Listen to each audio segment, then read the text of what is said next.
एक घने जंगल में एक बहुत ऊंचा और पुराना बरगद का पेड़ था। उसी पेड़ पर कई पक्षी अपने बच्चों के साथ रहते थे। पास ही उस जंगल में एक बूढ़ा गिद्ध भी रहता था, जो अब उड़ नहीं सकता था, लेकिन स्वभाव से दयालु था। एक दिन एक चालाक बिल्ली वहां पहुंची।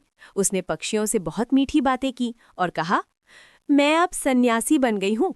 मैं किसी को नुकसान नहीं पहुंचाती। मैं यहाँ तपस्या करने आई हूँ।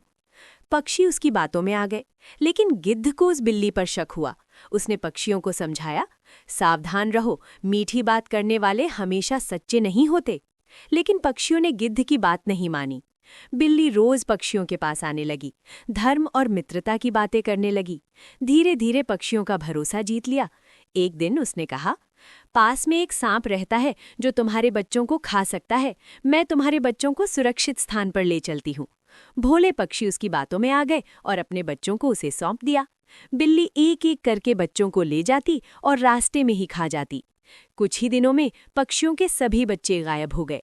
तब पक्षियों को अपनी गलती का एहसास हुआ, लेकिन अब बहुत देर हो चुकी थी। गिद्ध ने दुखी होकर कहा, मैंने पहले ही कहा था, धोखेबाज मित्र से दूरी ही भली है। शिक्षा: मीठी बातों में आकर किसी पर आंख मूंदकर भरोसा नहीं करना चाहिए। धोखेबाज मित्र सबसे अधिक नुकसान पहुंचाते हैं।